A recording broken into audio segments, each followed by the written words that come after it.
လူတွေရဲ့အသိဉာဏ်ကိုရောပါသွားစေတဲ့နိဝရဏတရား၅ပါးနိဝရဏတရား၅ပါးဆိုတာ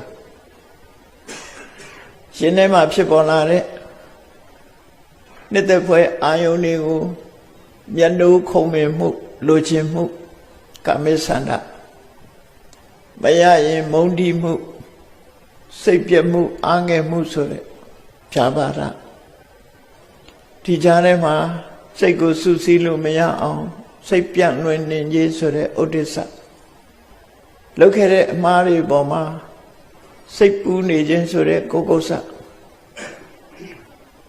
တရားဓမ္မကျင့်စဉ်နဲ့တွေ့တဲ့အခါမှာတွန့်ဆုတ်သွားတယ်တီကောင်ဟာစားနဲ့တွေ့ရင်ထွန်းထွန်းလူသွားသလို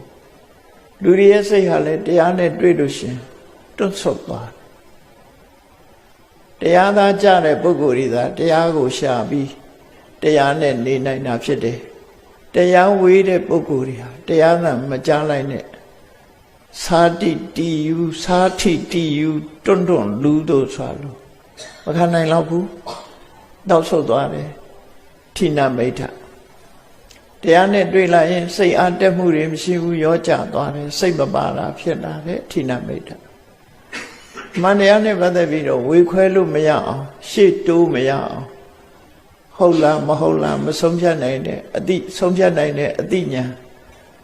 ကင်းမဲ့သွားမှုဥစိကိစ္စလို့ခေါ်တယ်ဒီနိဝရဏတရားတွေကိုမဖယ်ရှားပဲဘယ်သူမှတန်တရားကမထွက်နိုင်ဘူးနိဝရဏတရားတွေကိုဖယ်ရှားတာဘာနဲ့ဖယ်ရှားတော့ဆိုအရကျင့်စဉ်တစ်ခုကျင့်ပြီစိတ်တည်ငြိမ်မှုကိုရအောင်ဒီနိဝရဏတရားဖယ်ရှားနိုင်အောင်တရားကိုကျင့်ကြတမာတိကိုရှေးဥစွာထူထောင်တမာတိထူထောင်တာနိဝရဏတရားတွေကိုတွန်းထုတ်ထားတာပဲဖြစ်တယ်